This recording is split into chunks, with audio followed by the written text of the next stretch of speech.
and we should be good to go. Mallory, would you like to take it away? Yeah, before we jump in, let's go ahead because I see a lot of new names and some new faces. So let's go ahead and do a quick round of introductions for the out of school time team. So my name is Mallory Reesberg. I am one of the 3 out of school time enrichment coaches. And I'm going to turn it over to Teresa, who is one of our other coaches. Hi, I'm the second one, Teresa Slaughter. Go ahead, Hannah. Oh, I'm the third. My name is Hannah, and I'm also a coach. Glad you're all here today. Yes. Crystal? And I'll quick myself. My name is Crystal Hall. I'm with the Iowa After School Alliance, who is a partner of the Out of School Time Initiative. So I'm eliminating myself from the screen today because I'm doing some back office stuff for attendance so that we can be sure to collect everything that needs to be collected today. But thank you for your participation. Yeah, so let's go ahead and we'll jump right in. For those of you who are still joining, if you want to go ahead and share your name and organization in the chat box and include a memory you have of STEM. We have a couple of the coaches are monitoring the chat box today, so if you have any questions throughout, go ahead and pop them into the chat box, or you can virtually raise your hand in the participants menu, and we will do our best to answer those questions we have for you, or you have for us, sorry. Jumping in to our STEM Challenges at Home webinar today, we have a few objectives that we're hoping to cover. The first is we want to help you improve your ability and comfort level of planning adaptable STEM lessons. So we really wanted to focus on that word adaptable because we know that in our ever-changing time right now, whether it's virtual or if we're trying to plan for a physical hands-on summer, we know that we have to be able to adapt what we're doing to fit the needs of whatever the climate is right now. And so we're hoping to give you some more comfort and practice today through that. And then we also are hoping to introduce a new strategy for modifying different activities through distance learning. I know this was something that I hadn't personally thought about before. All of the virtual need was, how do we transition all of our activities to do virtual engagement instead? So we're hoping that we can provide a couple different strategies for you, give you some time to practice and share out, talk through some things. And then we're hoping you can feel confident to take that back with you to implement yourselves or to teach some of your staff how to implement them. And then we want to save some time at the end, again, for our resource spotlight, where we will have some time that if you have a cool tip, trick, video, resource to share out, something that's going really well, or something that you've tried that just really crashed and burned that you want to let others know to avoid it, we'll have some time at the end for that. We are also in the chat box. We're going to drop the link to the workbook and the file to the workbook in there. So if you weren't able to download the workbook ahead of time, go ahead and do that now. We will be using it later on, so it'll be good if you can download it before we jump into our breakout rooms. A quick couple things for Zoom housekeeping. I know we're probably becoming pros that aren't getting paid for Zoom. We're Zoom pros right now, but we want to go over a couple quick housekeeping things just in case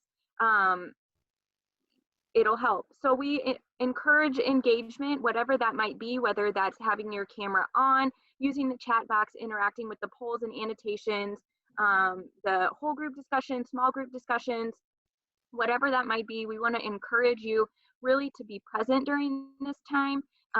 Set your email and your phone off to the side and really stay focused on this. We're hoping that we can have a lot of fun with you and impart some great knowledge and tips. If you want during the breakout sessions, if it's easier to turn your camera on when it's a smaller group to better engage, also feel free to do that. We encourage you to add your name to your box. It provides just a little bit of more personal touch and makes it a little easier for us to interact with everyone. You can hover over your picture and there should be an option with the 3 dots that says rename, and go ahead and do that if you need to or feel like it. We know that sometimes you might need to step away. Absolutely fine. If you do, just go to the bottom of your toolbar and click that kill video. Also, everyone, I think, is muted unless you have unmuted yourself. If you need to step away, just remember to do that. We don't want any accidental toilet flushes like we've heard through some Zoom calls before in the news. Utilize that chat box. Like I said, our co-hosts and other coaches are always monitoring the chat box. So if you have a question, if you have a comment, if you have something to share, go ahead and drop it in there, and someone will make sure to respond as needed. And then if you have any issues with Zoom later on, feel free to send a private message to any one of the co-hosts or the hosts. So again, that would be Mallory, myself, Teresa, Hannah Moores, or Crystal. In the participant menu, it is we are labeled as host and co-host. So if you need to send us a private message asking a question, make sure you feel free to do that. And then lastly, we will be sending out our post-survey session evaluation. We'll be sending that link out later on in the chat box, and then we'll be sending a follow-up email tomorrow.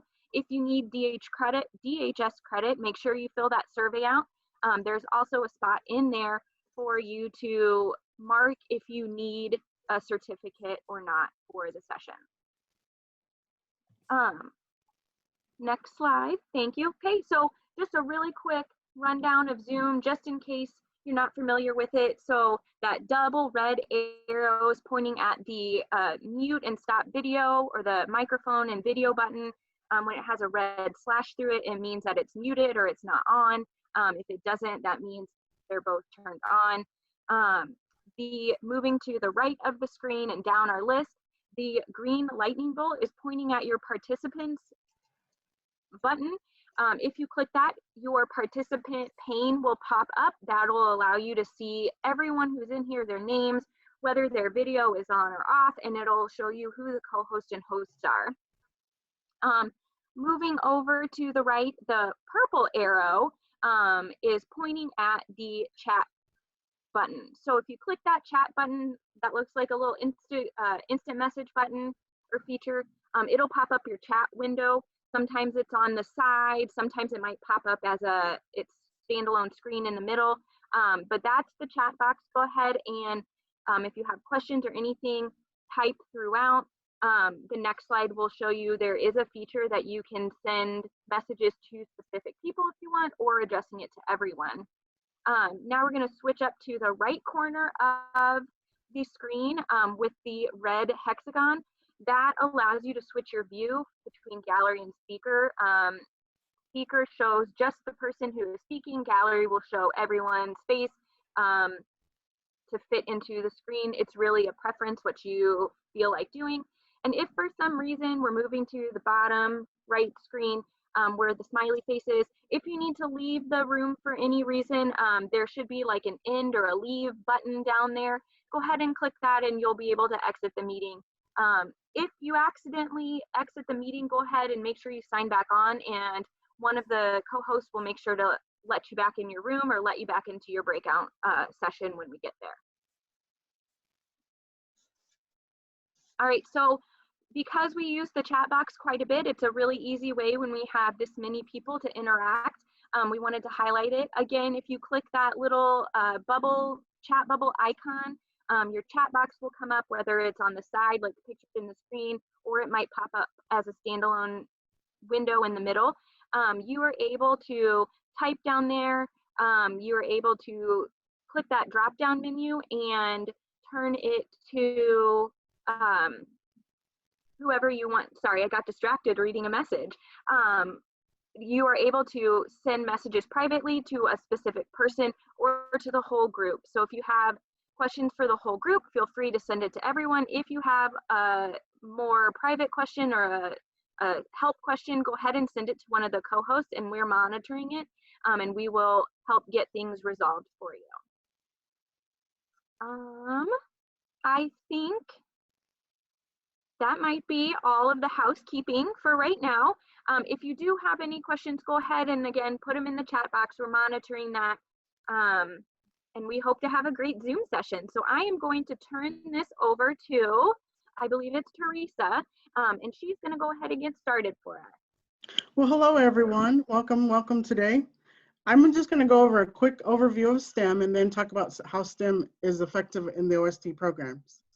So we all know the acronym for STEM, and for those folks who are familiar with STEAM, it's science, technology, engineering, arts, and mathematics. We can go back to the late 50s and early 60s. There was a focus at that time on Russia and United States when they were doing their space exploration. In 1957, Russia launched Sputnik. And then 12 years later, in 1969, Apollo 11, United States launched Apollo 11. And we put the first man on the moon. Yay! Continuing on the timeline, in the 1990s, the acronym was actually called SMET. It was still the same fields, science, mathematics, engineering, technology. And then in the turn of the century, 21st century, they turned it around to STEM. They turned that acronym into STEM. So that's what we know it now today. Also in the 21st century, that actually had a push for STEM education. And for STEM education, it created interest in our STEM-related and non-related careers, such as the IT, the civil engineer, nursing, and economics, just to name a few. Also with STEM education, it allowed for us to look through the lens of the 21st century skills. And I have a list, just a small list of them: collaboration, questioning, problem solving, and critical thinking. And these are skills that you would see kind of implemented in the schools, as well as they kind of trickled into the OST programs as well. And if you can go to the next one, please. So what is STEM? STEM in the OST programs. We continuously build awareness, and that's whether we have activities that we do, whether we have curriculum, whether we are bringing in our community partners to help with that awareness. We also foster growth and development. So we also foster our youth on an individual level as well as on a global level. And then OST programs also spark general creativity and imagination. A lot of people are saying that they remember their memories were having hands-on activities, or you named certain activities that you remember, like making the marshmallow tower. So I just want to leave you with this, some food for thought as you continue through the session and as you participate in the activities that we have planned for you. And this is the thought I want you to kind of ponder on as you're going through. It, or STEM, should be multidisciplinary, incorporating other skills and geared towards all children so they can learn and enjoy, to which it encourages them to discover, explore, create, and innovate. Okay, just want you to ponder on that food for thought. I'm going to go ahead and give it back to Mallory, and she's going to continue on with the session. Yeah, thanks, Teresa. That was a great introduction to STEM, and I'm hoping that we will be able to build on that so that everyone feels comfortable as we move forward. So last week we introduced a new tool. If you've used annotation before, great. If you haven't, we'll do a quick intro. So annotation is where you're able to mark on a shared screen. So here in this little box, we wanted to show you, it's up at the top in the options. I'm not sure if Hannah has the annotation disabled right now. If she does, the button won't show up, and as soon as she allows access, everyone should be able to have that button. On the next screen, Hannah.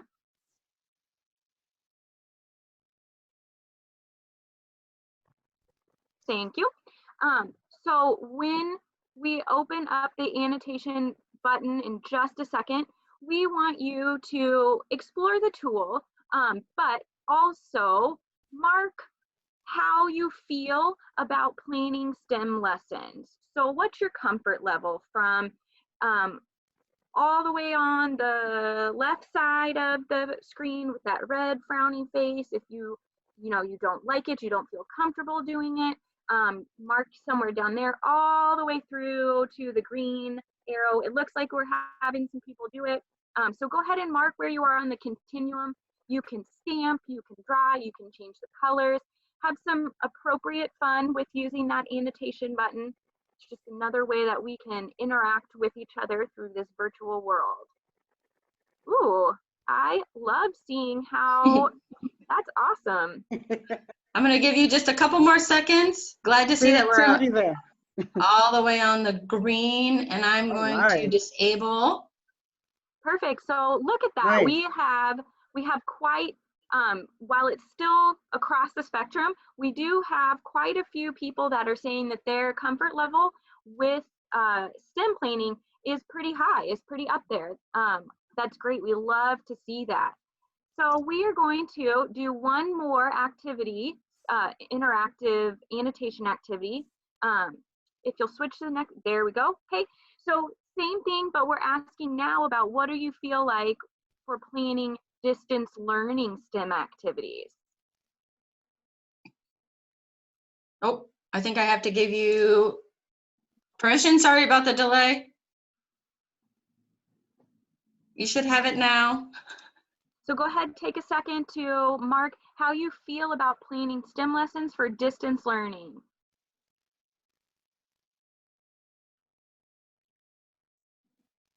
It looks like we're getting a hang of the Right. annotation tool. I'm seeing hearts and stars and all sorts of different colors. I'll give you just a couple more seconds. And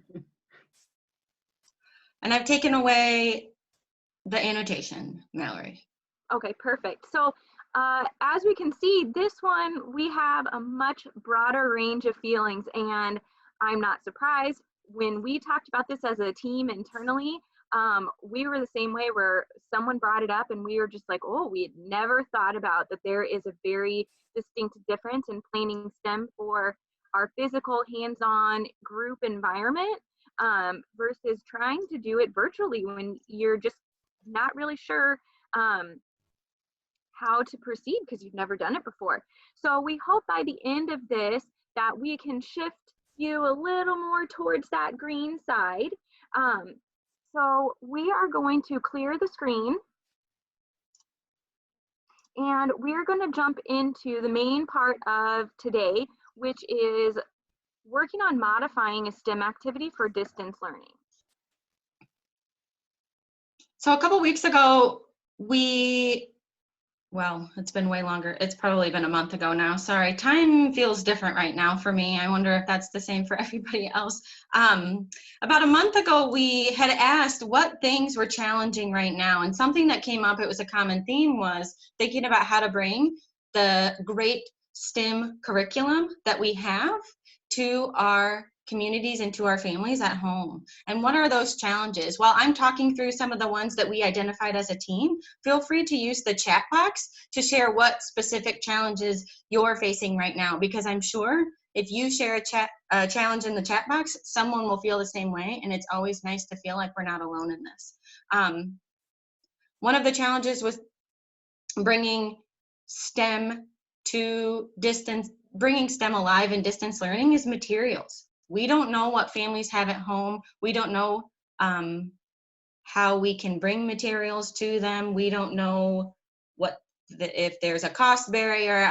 There are many barriers to materials, especially given the fact that most STEM lessons at a first glance are typically material heavy. I think we rely on the materials to bring to life those that discover, innovate. I'm trying to remember. There was two more, Teresa. What were the other two?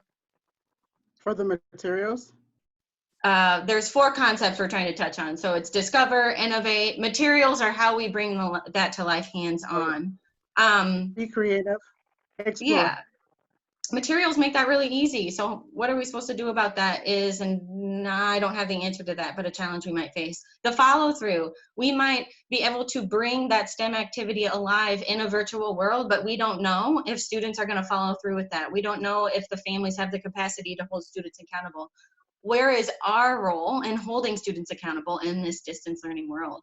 Another challenge might be troubleshooting. I remember someone in the chat said a STEM memory that they had was seeing students work together to solve problems. Troubleshooting is a huge part of that science, technology, engineering, math. We want students, and we're encouraging students to work together to solve the problems they have, because it's in that uncomfortable moment where students do their best learning. But how do we make sure that's happening? That accountability piece. And then the last challenge that we brainstormed as a team was shared learning. Kind of like I said about troubleshooting, a lot of that is in a partner, in a group, or in those probing questions that adults ask. Students might not have someone to work with at their home or through distance learning. So how might we, again, I don't have the answer, bring that alive for students in a virtual world? These are just some of the challenges. Co-hosts, did anything stick out to you in the chat box? Were people sharing their challenges that you want to highlight? Some people said getting them excited on an individual basis instead of a group.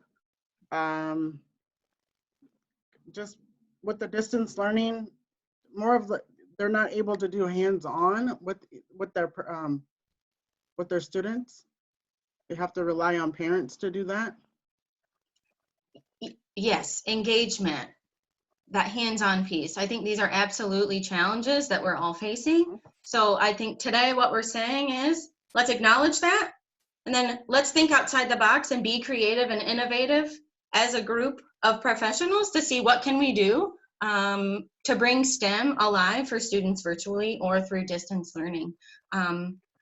There's power in numbers. We're here together today, and the hardest part is just sitting down to do it. So I think we've all taken, 93 of us has taken that first step to say, I'm here today, and I'm gonna try to do what's right for students, and we know what's right is exposing them, like Teresa said earlier, to these different concepts. So how can we do that? Let's start with a poll. So before I launch the poll, Hannah touched on it a bit. The objective of your activity might have to change depending on how you want to provide your STEM lesson. So we have to really think about now in a virtual world when we're facing all of these challenges that we've never had to face before. We have to really hone in on what our objective is, or why why are we creating this activity, sharing this activity, wanting to have kids engage in this activity, and then help form the rest of the decisions that we need to make on how we can adapt activities to make them more successful to be delivered virtually. So I am going to launch a poll really quick just to see kind of, and this by no means, I'm going to launch it now. Take a few minutes, not a few minutes, take a few seconds to kind of read through it and give your opinions. This by no means is all exhaustive list. So if you have any other objectives that maybe we didn't touch on, go ahead and click that other and then drop them into the chat box. I think these will come up in conversations later, and they really help drive the direction of the work that you're going to be doing. Like Mallory is saying, and we all know this, but it's always great to have that reminder, is to start with the end in mind. So what is our objective will really help drive the decisions we have to make when we're talking about modifying STEM to be appropriate in a distance learning world. So like Mallory is saying, just we may not all have the same objective, and that's okay. But just a reminder that the best way to meet a goal is to think about what we want students to learn or what the takeaway is. Yeah. So I'm going to wait just a couple more seconds. There's still a few people that are voting.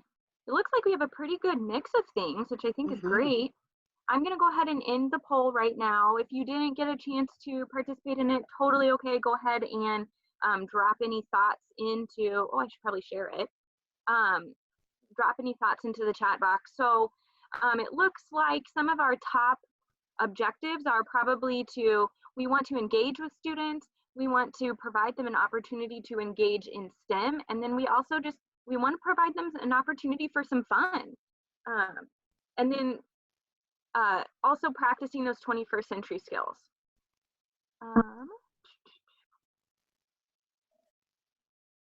All right, so moving on, your mission today, if you choose to accept it, and I hope you will, is to modify as a small group in your breakout session, your task to modify a STEM activity or lesson to be implemented through distance learning.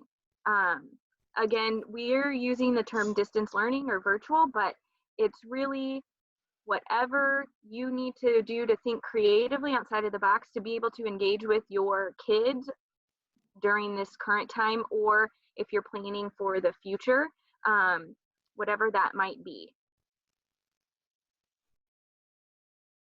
Before I dig into kind of painting the picture of what we hope happens in the breakout session today, Mallory and Teresa, can you make sure and share that breakout or that workbook one more time for participants to grab? Maybe you already did. The workbook is 10 pages long. Please make sure that you have it. It's going to help guide your discussion today. And as long as someone has it, you should be okay. But our hope is that everyone can grab that. If you need help downloading it, or if it's not working, feel free to privately chat Mallory or Teresa, and we will work together to make sure that you have access to that resource. When you get to your breakout session, Mallory is going to invite you, and it will invite you to breakout room number 1, breakout room number 2. That's how you're going to know as a group what activity you're going to focus on. So at the top of each page of the workbook, the breakout rooms are numbered, and it has a unique STEM activity for you to dig into. If you get to your breakout room and you don't remember what breakout room number you're in, hopefully someone's there to help you with that. If not, feel free to chat us. We tried to create a workbook that had a wide range of activities with the hopes that you can leave here today with maybe 10 new ideas with how to bring STEM alive for your communities. When you get to the breakout room, we're asking someone to volunteer to be the spokesperson. There's a suggestion in the workbook for how you might identify that spokesperson. That's not by any means the only way to do it, but we just want to make sure that one person will come back to the whole group and summarize that conversation you're having. Again, with that objective that all of us can leave today with at least 10 new ideas. The next step you're going to do is to become familiar with the STEM activity. The STEM activity is summarized in the workbook, and then you should find a link to a more detailed description that you're going to want to spend some time with. I might spend 4 or 5 minutes with this portion of the workbook, and then spend the bulk of the time discussing any changes that you might need to make to bring this alive for students in a virtual world. There are questions to guide your discussion or kind of to prompt some thinking, but feel free, if those aren't suiting your discussion, to break away from those. It's not meant to serve as a checklist. It's just meant to serve as a guide. Is there anything I missed, Mallory or Teresa? Nope. Don't think so. In the chat box, we have put the link to the PDF of the workbook. There's a Google Drive link, and then there is also the actual PDF to download. Go ahead and just, if you don't have it available already, click on one of those so that you will have the information needed to go through the breakout session efficiently. So before we send you off into your breakout rooms, we're going to walk through as a team what this might look like. It'll be abbreviated. We're hoping to give you at least 10 good minutes, 15 minutes as a team in your breakout rooms to work. So we'll kind of move through this at a rapid speed just to give you an idea of what that might look like. So we're in a breakout room and we've been assigned the marshmallow challenge. So our job is to think through how can we bring this alive in a distance learning. Yeah, so like Hannah said, we'll quickly go through this. I'm not going to go through all the bullet points because I want to make sure we give you enough time to do that in your own sessions. This is a pretty common STEM activity. I know we've already brought it up earlier today, so people have probably done this before, and it's a great chance to modify for our distance. So we go back to that first question of what is our objective for this STEM activity? Are we looking to just get kids engaged in something and provide that opportunity for fun and creativity and just experience and exploring? Or are we trying to work on a certain STEM principle? Are we trying to impart some kind of skills base where maybe they're measuring or they're working on shapes? Depending on the focus that you want, will shift potentially how you inform the rest of your activity. So we're going to say today we're just doing it as a fun activity. We want kids just to be able to do something. So we're going to look at what would the best way to do this. So obviously right now we need to consider what type of materials they have at home and how they're going to do this. How are we going to present this to them? Do we want to send a picture like in the top right corner with the marshmallow page where it has all of the directions on it? Or do we want to do like a quick challenge task card in the bottom left corner where it just has a very open-ended question? I'm wondering if there's any way we can modify the materials. Yes, and the materials, sorry, I was going down the list. So the materials is a big one. So maybe you don't have toothpicks and marshmallows at home. I know I don't have 100 toothpicks and 2 cups of marshmallows readily available here, but I do have a lot of pasta. So maybe they could use spaghetti instead of toothpicks, or you could use pipe cleaners instead, or maybe you have tape and popsicle sticks, or maybe you have Play-Doh instead of marshmallows. Think outside of the box about what are some of the things that you could use that kids might have at home that you could suggest instead of something very hard and rigid where it's 100 toothpicks and 2 cups of marshmallows. I just thought I have grapes in the fridge. Would that work? Yes, that would work. Yeah, grapes are a good one. That And would then work, yes. food related is always the best because then you can eat it afterwards. So then you'll look at how do you want to do this? Is this something where you want everyone to be doing it at the same time on a screen? If we would have you all go and get something to build a tower with right now and do it? Or is this something that we could potentially give them a challenge and they could take a picture of it when they're done and they can share that somehow, or they can later come back and talk about the experience? Just thinking outside of the box about how we can get people to share in this experience, even if they're not in the same physical environment. Let's see. So I hope that gives a quick overview. Oh, one last thing to touch on because it's the age range. This activity you can do with very young kids all the way through adults, but how you deliver it to them or how you present it might be different. So for adults, I might put some extra challenges in there. I might make the challenge a little bit more difficult than I would for maybe like a kindergartner. So the age range of who you're trying to target is also something to keep in mind, or if you need to keep it broad so that a very broad range of students can engage in the activity, that's also something to consider. So I hope that this has been a quick kind of like overview of some of the ways you could go about it when you get into your breakout room. Hannah or Teresa, do you have anything before we send everyone out to their respective locations? Nope, I think I'm looking at time and now's a great time to send them off.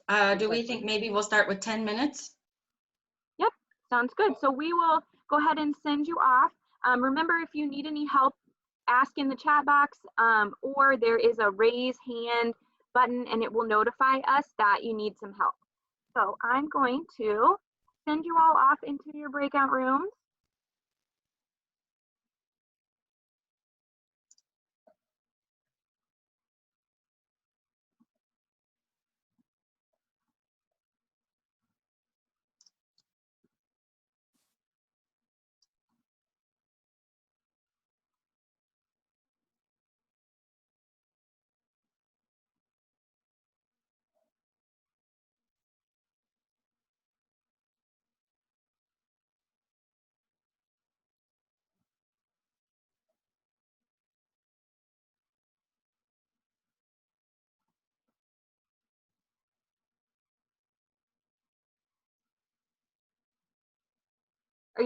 Are you going to a room?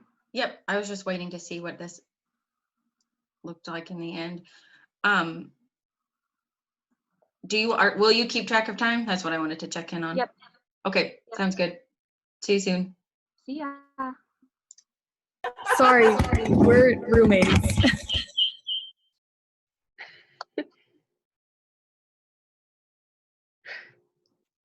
Okay, so we're group 4, so we're gonna do we have the take it slow activity, right? Okay. I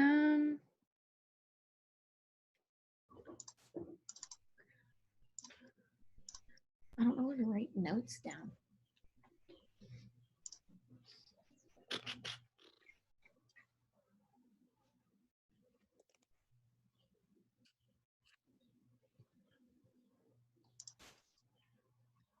All right.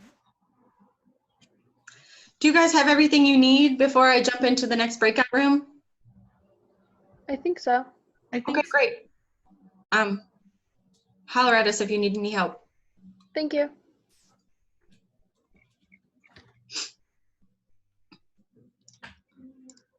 That on Facebook.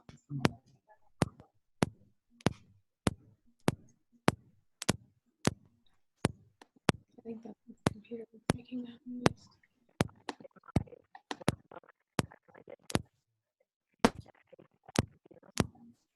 Hey, all, does everyone have the workbook, or can I help with anything?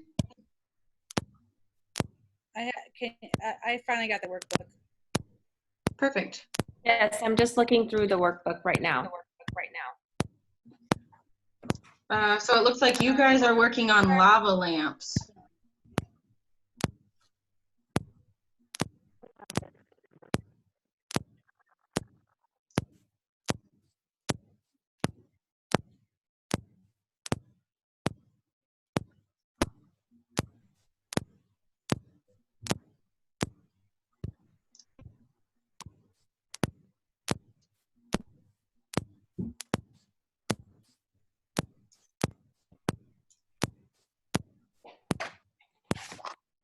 I actually just watched a video on a little girl doing this experiment on Facebook yesterday.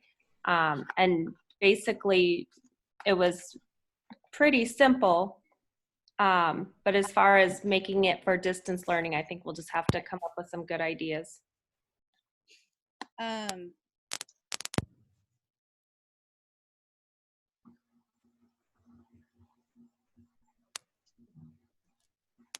trying to remember how we did ours at good vegetable oil.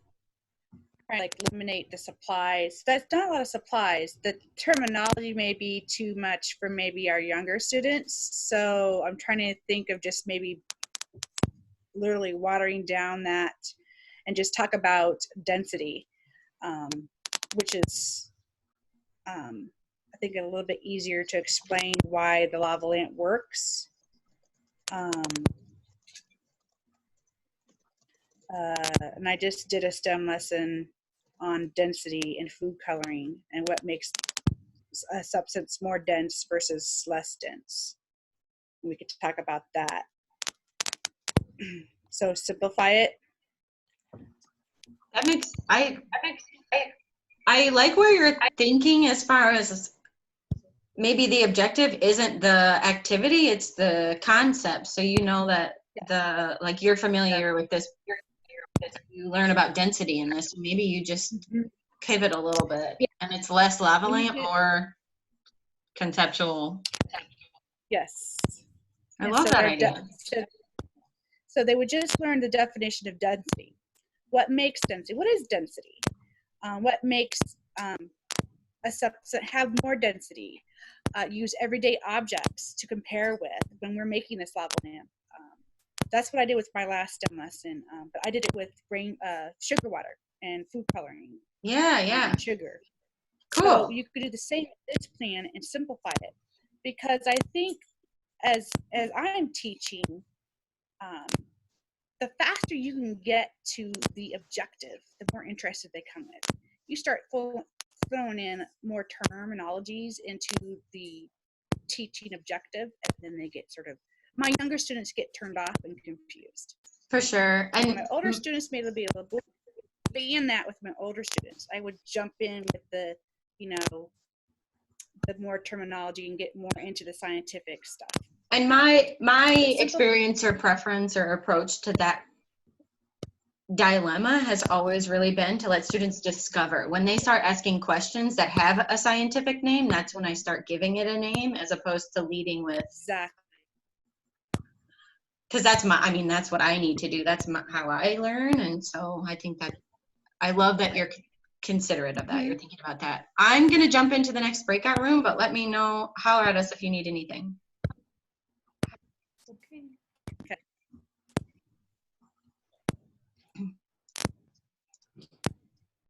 Well, it'd be something to try. Yeah. Awesome. You know. Yeah. I suppose you could have races with them, paper airplane races. Yep. And load them with different things other than like maybe a pen, a pencil, pennies. Yeah. Or take different sizes of paper. Little time. So letting them figure that out on their own, and just the objective being which one works better. Like, if you built a circular, I don't know how they would do that with a pencil, but they're creative.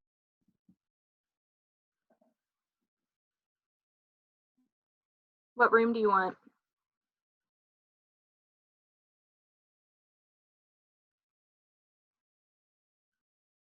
You're muted, Hannah. I can't hear you.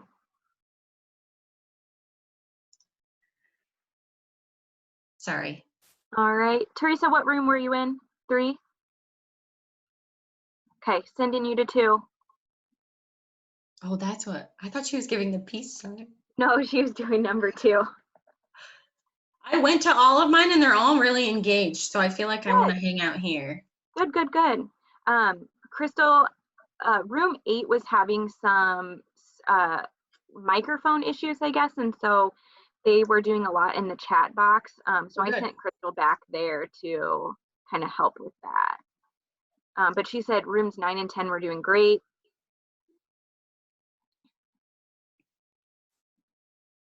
Oops.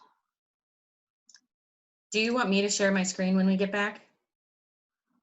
Yes, I will. Okay.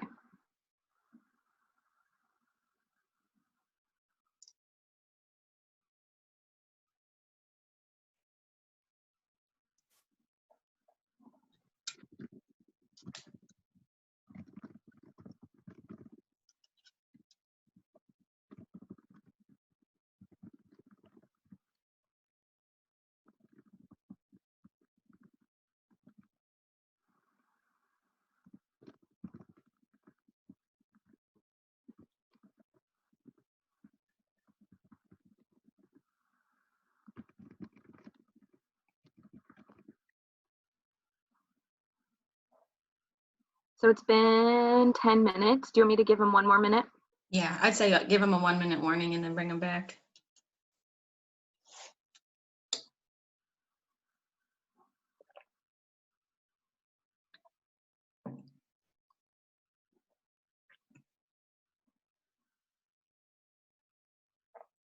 I'm gonna grab.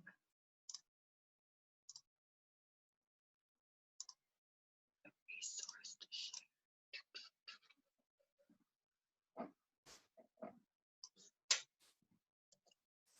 All right.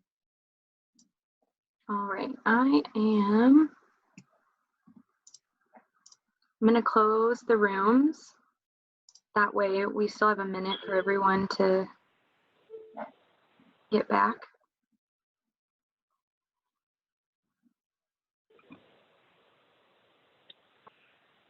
I'll send you a private chat real quick, Mallory. Okay.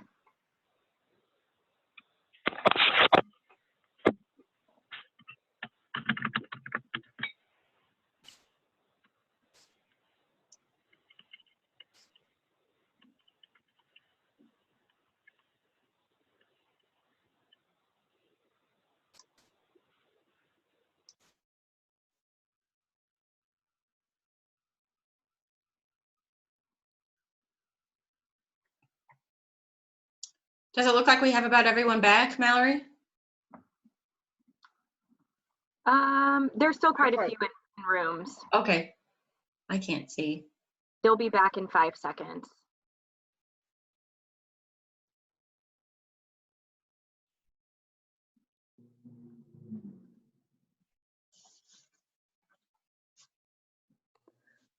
We were having such good discussion. That was Wonderful, fun. yay. It looks like everybody's back, Hannah. Okay, welcome back, everybody. Glad to hear that maybe the discussion was going well. That's always nice to hear.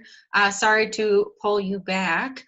And now's the time I have to put someone on the spot, so I apologize in advance for that. Does one want to kick it off, or should I start calling them out randomly? What's our preference today? We can go ahead. Number one can go ahead. Thank you, number one. Tell us a little bit about your discussion. We just talked about how we need to not only modify for homes, but also think about other siblings that might want to do the activities as well, and how we might need to modify it for not even like a 2-year-old, but maybe a 6-year-old, and maybe that way everyone can be involved and not just like the school ager or the preschooler. Everyone can be. A lot of the materials for the parachute, we talked about the younger ones. We might, like 2 and younger, we would make the parachute and they could see the cause and effect of a parachute, and then we'd have like the older ones maybe make it and then see the cause and effect. We also talked about how maybe on a Zoom call, the teacher could show the students what they're doing and then talk to them about the different materials that you could possibly find around your home. And that way the kids know what they're doing. And then the next Zoom meeting, kids would be able to show their creativities of what they made and how they worked and what they came across of what worked and didn't work. Love that. I love the consideration for the family, the whole family, instead of just specific to that school ager you might be anticipating. And it sounds like you had a great discussion on how to really dig into the concepts and make sure they have access to the materials by giving them that time. It sounds like they're going to have a lot of time to process, try it out, and then know that they get to come back and share out. Thank you, room number one. You're welcome. Room number two, are you out there somewhere? So we were room number 2, and sorry if you're going to hear my dogs barking in the background. No worries. We had paper chains, and we talked about how that's kind of an age-old activity that many students have seen in the classroom. So there's not a lot of lead or giveaway in trying to figure out how to revise it, but trying to figure out how to help our students and accommodate them when they're doing it at home. So there was one idea in our group that kids are very food motivated, and so having a piece of string and putting pasta through the string as their chain. Or there's another idea that they could use newspaper or articles that are typically mailed to the house if they don't have access to paper in those situations. For having our community see it, we talked about, where I live, we did a bear hunt where people hid little bears around their house and they went on like walks with their families and could see the bears. So we were talking about how the community, we could hang them up on the trees and they could see their kids like time lapse over time as their chains are coming off. It would give a lot, could you not? could give a lot of kids a lot of structure in trying to figure out, because right now we were talking about how I'm not a parent, but I wouldn't tell my 4th grader everything that's going on right now. Like, they're not going to understand anyways. They just know we're not in school. And so giving them a structure of, oh, this is the countdown for when school is supposed to start, just gives them a little bit more structure and understanding, like, there is something, like, you're going to go back to school. This isn't just, it's just a prolonged summer for this year. Yeah. Wow. Yes.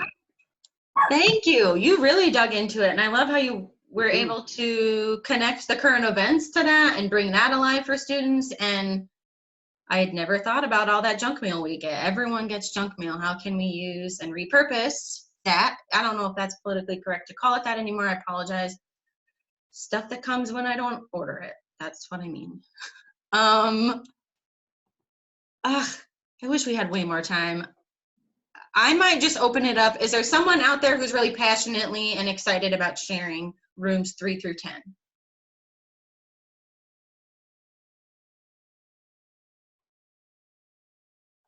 Mindy did. Mindy has her hand raised. Oh, Jody. I can share. We were room 7. We kind of had a difficult time working through ours because it was a good idea, and we spent a lot of time on the first one and didn't look through the others, but it was the pencil challenges, and we talked about like what we could change in the materials needed. So there were pipe cleaners, because most kids are probably going to have a pencil at home, but they might not have a pipe cleaner. So we talked about you could use string or thread to go around the pencil. And then there was clothespins. And I don't really know, I don't have clothespins. I don't really know a lot of people that do anymore. So I do. We talked about like you could use hair ties or what did we write? Paper clips, because it was for the weight of trying to keep the pencil balanced. And then we talked about how we would get that across to the students. And one person in our group said that, it was really hard because most of his students don't have computers. So we talked about maybe like mailing it to their parents and giving their parents that opportunity to work with them on it together. And the other stuff we also kind of, if they did have computers, you could do a Zoom call where the teacher who came up with the lesson plan could explain it to them and kind of walk them through it. Also because the very last activity was light refraction. And I think that's a little harder for younger kids, especially if they're like kindergarten, 1st grade. So the teacher would definitely have to walk them through that and kind of, the material and the way that it was written was very smart, and I think it probably would have worked for a kindergarten or 1st grader, but I think it would have had to be melted down just a little bit so they could understand it better. And then for the last one, the tower, building the tower out of pencils, we said that it would be cool if they could come up with their own idea. So yes, give them a limit of pencils, but not tell them how to build it, but come up with their own idea of how, what works best. Does it work best if I put it in a triangle, or does it work best if I make a square? Because that's going to help boost their engineering skills. Yeah. Thank you for sharing. Again, I love the innovation with materials. Hair ties are laying around everywhere, even if you don't need them. So that's a great way to repurpose those. That's something that stuck out to me among the many great things you guys discussed. Thank you. I think we have time for one more, maybe, Mallory. Does that sound okay? Yeah, it's fine with me. Mindy? We had paper airplanes. Okay. And Sandy, she had mentioned about putting weight in them to make them go farther. And I got an garbage envelope out of the garbage and folded it and just threw it without the pen in there, and it didn't go very far. Then we put the pen in and it went clear to the TV. So cool. It was pretty neat to know that the weight would be a big difference. Or you could put a paper clip in the front of your airplane, and Sandy thought maybe we could get a rubber band and slingshot it somehow. Mhm. Or kids are always eating junk, cracker junk out of a Mhm. box or whatever. Use the box that they've eaten everything out of, or even the inside of the wrapper of the cereal. You could fold that up and throw it or color on it or put stickers on it and fold it like an airplane. Absolutely. I think the paper airplane challenge activity lends itself in particular to this distance learning, especially for all the reasons you just described. There's so many different challenges or tweaks that you can pose to the students to keep them thinking and problem solving and touching on all of those concepts that we know are so important, but they can still dig into that thinking when they're at home. Thank you, Mindy, for sharing. We also thought about weighting it differently to see how far or how fast it would go and setting up targets to fly it through. Yeah, that's cool. Getting them outside too, repurposing stuff outside. We also talked about maybe letting them like measure out how far they went and then share the results with the class. And then that way they can kind of see, you know. That is a great idea for getting them to collaborate from a distance, is sharing those measurements and then putting them all together. I'm sure that a group of students almost any age could get riled up about that. So I think that would result in lots of learning. That's awesome. Thank you so much. I'm sorry that we didn't have time for all 10 to share. I know all of the breakout rooms that I jumped into were having great discussion, and I think that's what we would hope. Mallory, I might toss it back to you to wrap us up. Is that okay? Yeah, sounds good. All right, so we have just a couple minutes left, and we want to give you an opportunity, if you have any resources or tips or tricks or anything to share for our resource spotlight, go ahead and either click that virtual raise your hand button, or go ahead, if it's something you can drop in the chat box, you feel free to do that. We do compile all of these and send them out with our follow-up email tomorrow. So I'll just wait just a second to see if we have any virtual hands being raised or any chat being dropped.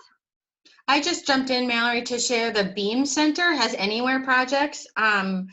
This is absolutely a link to grab, everybody. They are putting together projects that have done a lot of the considerations that we are working on today, and they would be great to, you can take them, change them, use them, but they're developed to support students K-12. So there is a lot there to dig into.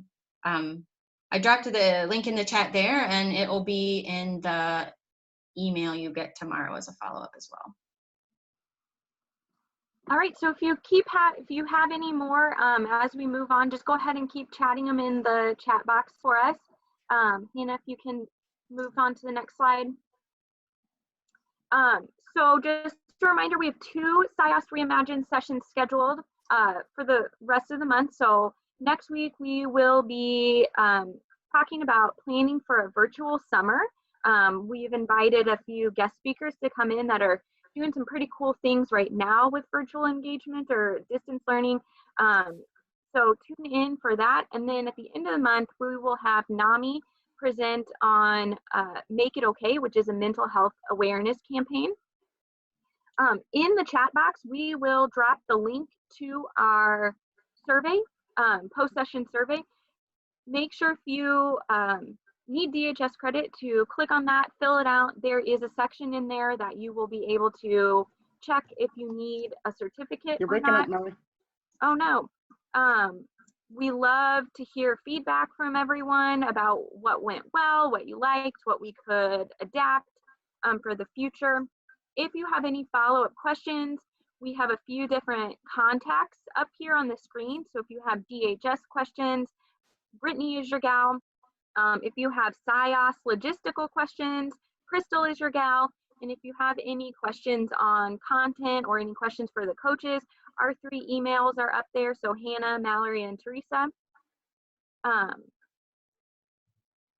then we do have a reference slide, but I want to make sure if you need our emails that you have that Again, we will be sending out tomorrow a follow-up email with our slides, the post-session link, and then any resources and tips and tricks that we've compiled from our great discussions today. So be on the lookout for that tomorrow, and next week be on the lookout for the invitation to our second to last CIOST Reimagined in the month of May. Thanks for being here, everybody. Thank you. Thanks. Enjoy the rest of your week. Thank you. See ya. Thank you. You're welcome. Thank you. Oh, I see that someone's saying the link is not working for the survey. I got into No, it, but I it's had a not. question. Yeah. Yes. I noticed that this is being recorded. I think I had a staff member who was supposed to be on this that she was messaging me saying that she wasn't able to hear very well. Will that be shared? Will the recording of this be shared? Yes. So we'll put it up on our website tomorrow.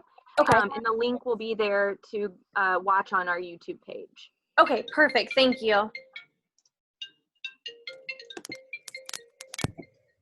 Anyone